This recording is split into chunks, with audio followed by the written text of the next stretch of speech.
I am Mrs. Dorosic, and they usually end up calling me Miss D because they can't remember my name.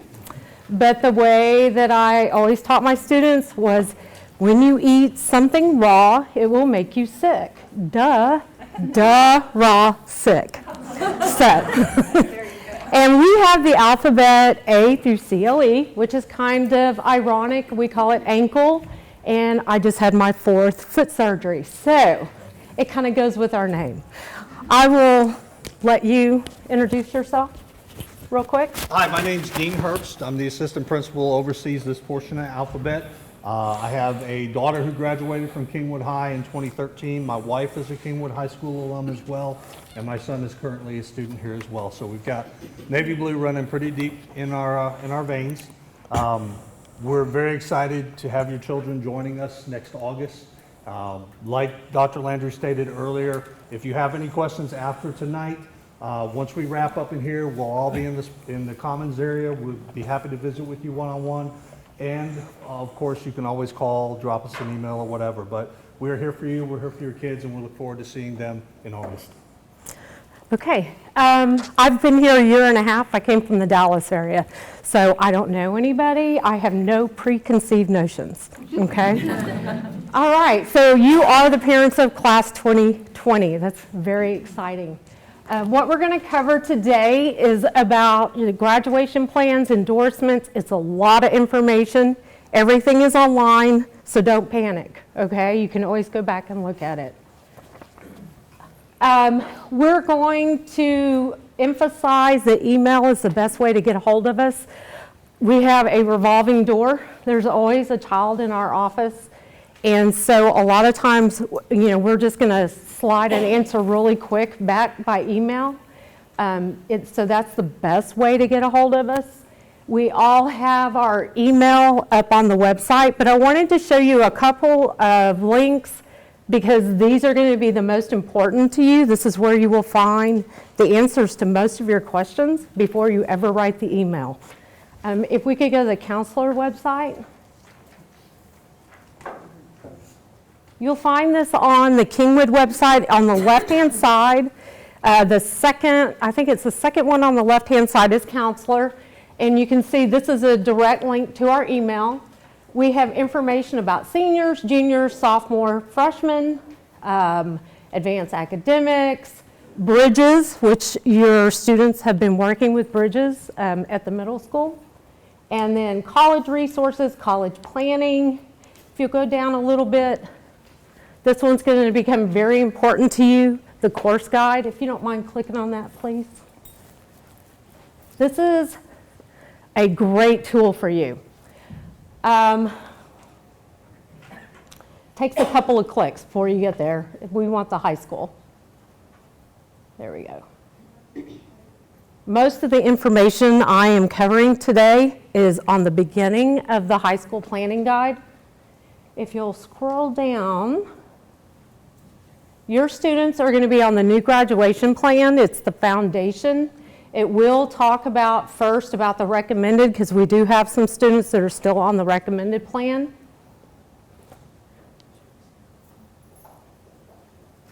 We're going to have to keep going. Sorry. That's okay.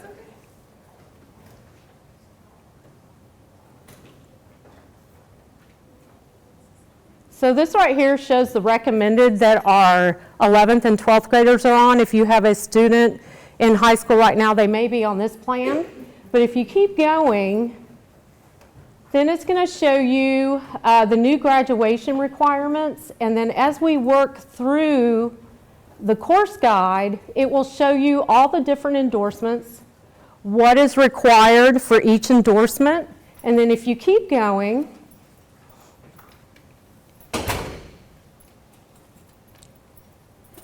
like on this one, there's so many different clusters under business and industry. It will actually give you examples of the classes that fall under that endorsement. And we're going to have all this up in the cafeteria tonight that you can go look at and explore. If you go way down here, go way down, you'll get to the actual course descriptions. Yeah, if you could pull it down. Here we go. And so if you look at, you can see It will give you an explanation of the course. It'll tell you what grade level can take it, what are the prereqs.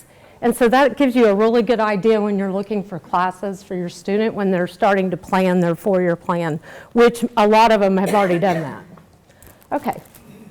That's perfect. We're done. Okay, so what we have been doing is we've been going to the middle schools. That's another reason you want to email us, because we can email from the middle school. And they've been working on their 4-year plans. It seems like a really big step, but it's not too bad. Once they pick the endorsement, Bridges will autofill a lot of classes, and then they will come back and decide, well, do I want to take that pre-AP? Do I want to take that level?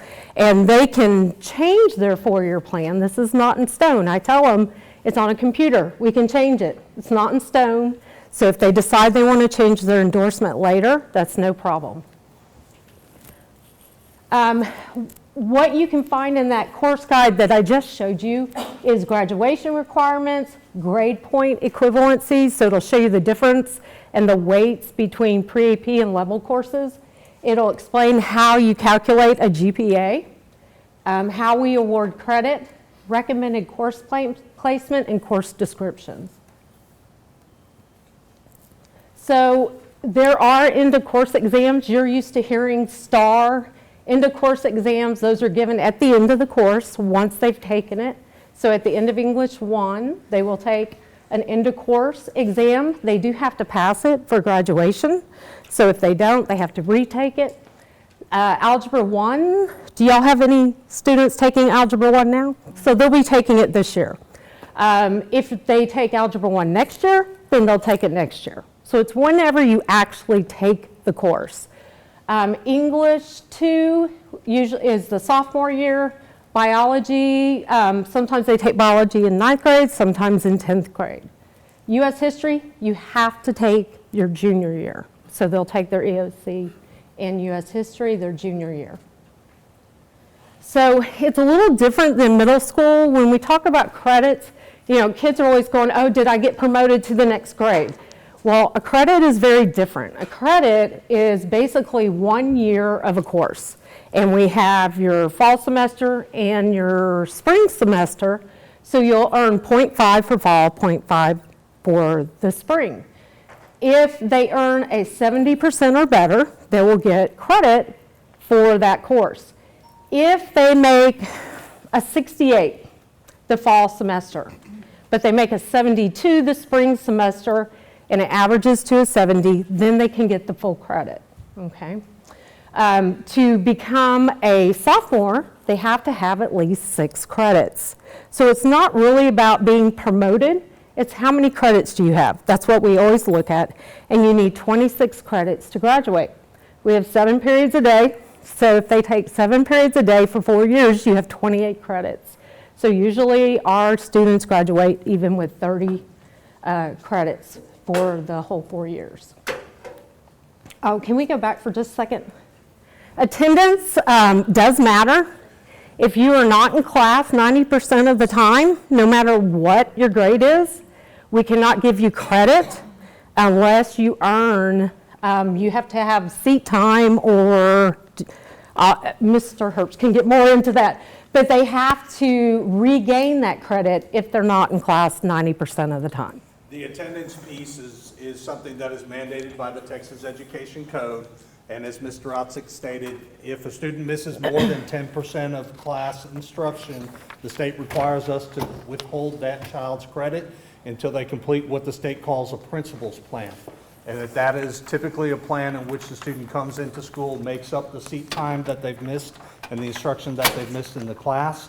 If a student misses more than 25% of the instruction throughout the year, regardless of reason, again, this is mandated by the Texas Education Code, not Humble ISD, credit is withheld until such time the student and the student parent meets with the attendance review committee, which is held here on campus, and it is determined whether or not credit will be awarded or maintained and withheld for that student.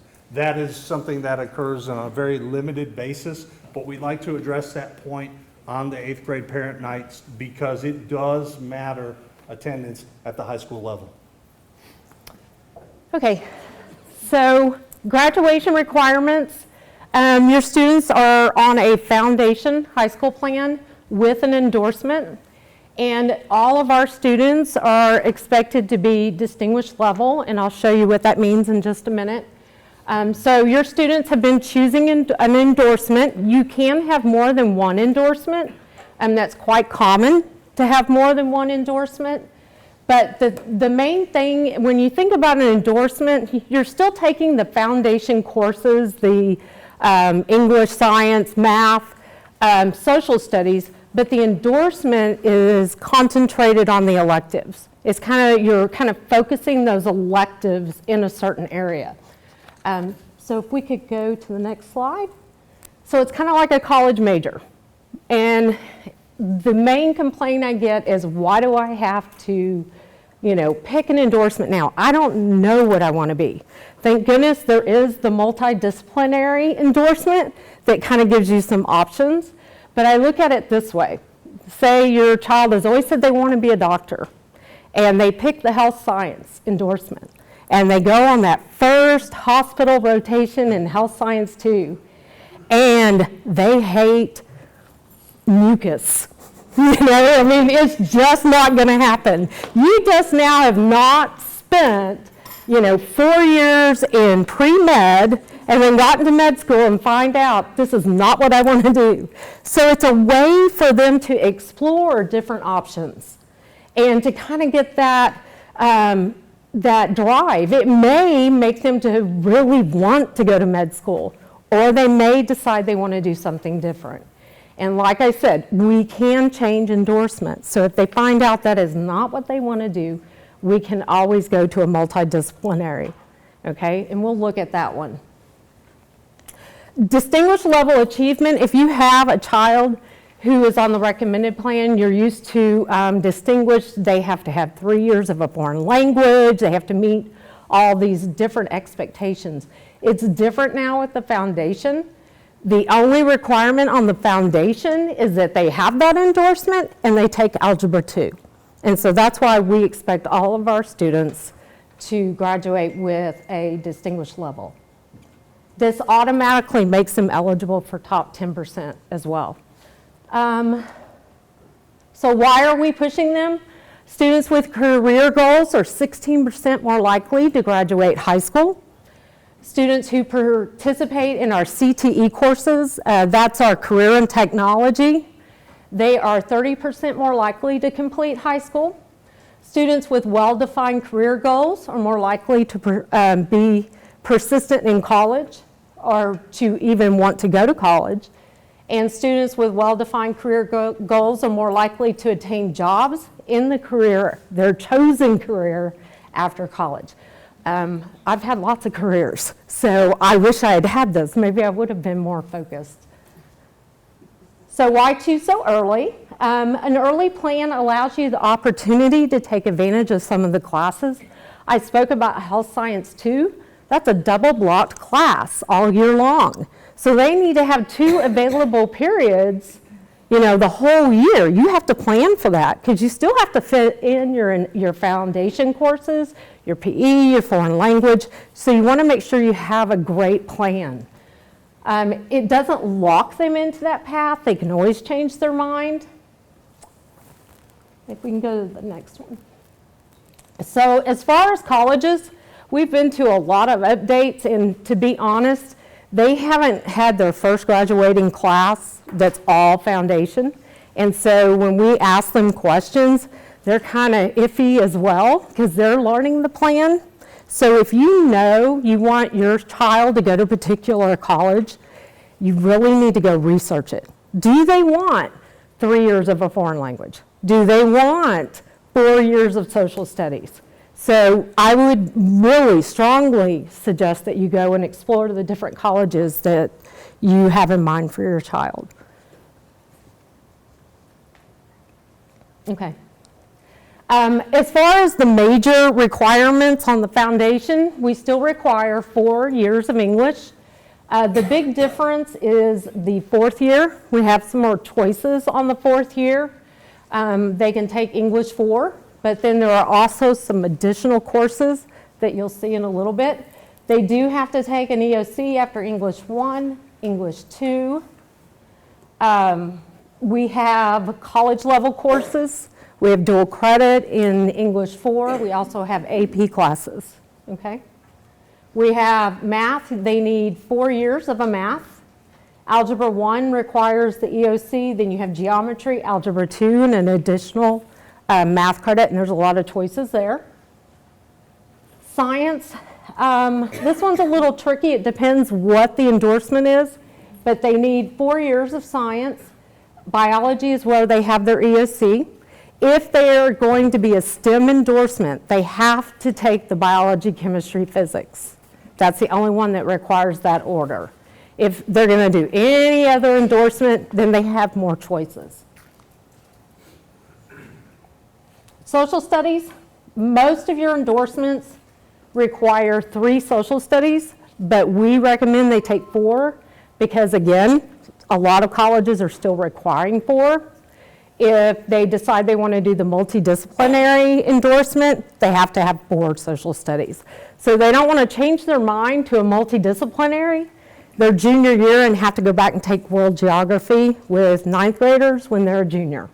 So we recommend they go ahead and do all 4. Other graduation requirements, they need 2 years of a foreign language, 1 year of PE, 1 fine art, for a total of 26. These are our 5 endorsements. We have arts and humanities, business and industry, public service, STEM, and the multidisciplinary. And then each of these have clusters. The largest one is the business and industry.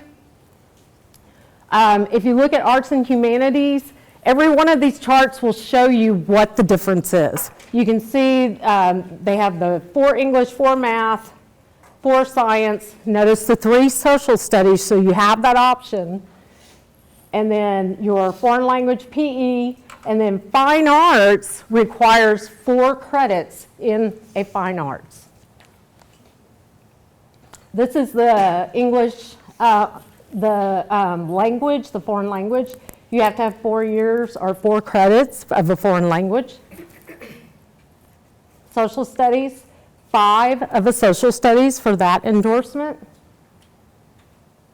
Business and industry, this is the basic requirements, and then you need 4 credits in a particular pathway under business. So if you'll go to the next slide, here's the first 3. There's a bunch of them. Ag, we have architecture, arts, audio, visual. We have business management, administration, finance, hospitality, and tourism. IT, manufacturing, marketing, transportation. Public service endorsement, you'll have to have 4 credits in a particular cluster in the public service. So this one we have health science, human services, let's go to the next one. Education and training, law, public safety, and then ROTC. STEM, this is the one where you have to have biology, chemistry, and physics in order. There are 3 paths for STEM. You can either do a math option, a science option, or an engineering. Math requires 5 maths, science is 5 science, and then engineering has a group down here. We'll go through these. And then this, can you go back real quick? This is your multidisciplinary. So you have to have the 4x4. 4 English, 4 math, 4 social studies, the 4 science, and then you can have electives in whatever area you want. This is where you can kind of pick and choose. There is a core, and then there's the advanced. The advanced, you have to have 4 credits that are an advanced placement class, okay? So make sure you ask questions. If you look at Bridges or you look at the course guide and you have questions, email us. make sure you check your child's 4-year plan. We're going to go to the middle schools next week and work with them individually. So it would be really nice if you've already looked at it before we meet with them. Okay. There are a lot of choices. When you go to Bridges, you'll go to Choices Planner. Your kids have been looking at careers, and that's what's been helping them pick the endorsements. They have actually completed an interest profiler, work value sorter, a cluster finder, and they've been working on their 4-year plans. So this is Bridges when you get there. They know how to log in, but it's the word UMBL, all lowercase, and then their ID number, and then the password is just their ID number. And like I said, this is all online. And then they went to Choices Planner, because that's what they're doing. They're planning. And then they went to Course Plan Builder. And then they, when you go into their plan, we're about to open the plans. And so you can actually go make changes. So all you have to do is click the edit button by the basic plan. It will open up and you can start editing it. And you're going to see 4 years of your English, and you see the edit buttons. So you would just click the edit button and then you can make changes to it. And what you're looking for are the green checks. That means you've met the graduation requirements. When you're editing, make sure that you change from the middle school to the high school, and then you can just type in the name of the course and go to find courses. And then you're going to make sure that they put their extracurricular activities. So if they want to compete in track all 4 years, they need to put that in there. They need to plan for it because they're having to plan for all their other classes, especially the foundation and the classes for their endorsement. And then don't forget to add the fine arts, the PE, and the foreign language. If they're in a foreign language right now, it's going to show a red X for their first year of that because the first year of the foreign language, that credit is not in there yet. They have to earn it before it comes up on Bridges. And then the main thing is you want 7 under each year, and then this will give you a total of 28, and the green check means you've met the graduation requirements. When you think it's perfect, then you submit it for approval, and then we're going to go through each child's Bridges and check it to make sure it's meeting requirements. And then you're not locked into the cluster, you're not locked into those courses. And so we encourage you to discuss the 4-year plan. We will be at Creekwood on the 12th, 13th, and 15th. That's next week. We'll be at Riverwood the 19th and the 20th.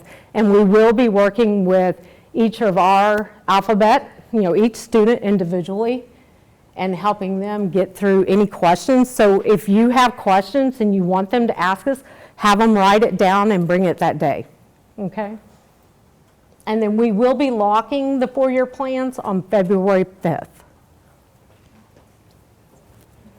The alts are going to talk a lot about pre-AP and levels, so I'm going to kind of let them handle this. But then one thing you want to keep in mind is we are very rigorous. And so, a pre-AP class at a middle school is difficult, but at a high school that's as rigorous as Kingwood is very difficult, and it does require a lot of their time. So please take into account extracurricular activities, everything. Look at the big picture when they're picking their classes. Okay?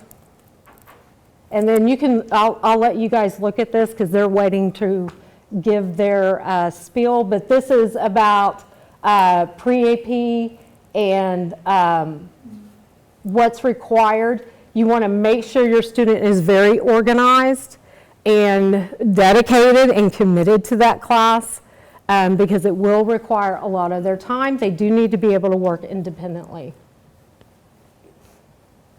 Level classes, you can expect about 30 minutes a night for the class. Pre-AP classes, usually about 45 minutes per class. Course verification sheets, we're going to send them home. I think we're sending them home twice after we lock bridges. If you want to make a change, you will mark it on the verification sheet. You'll send it back with your child. They will give it to the middle school counselors, and then they will give them back to us, and we can make the changes for you.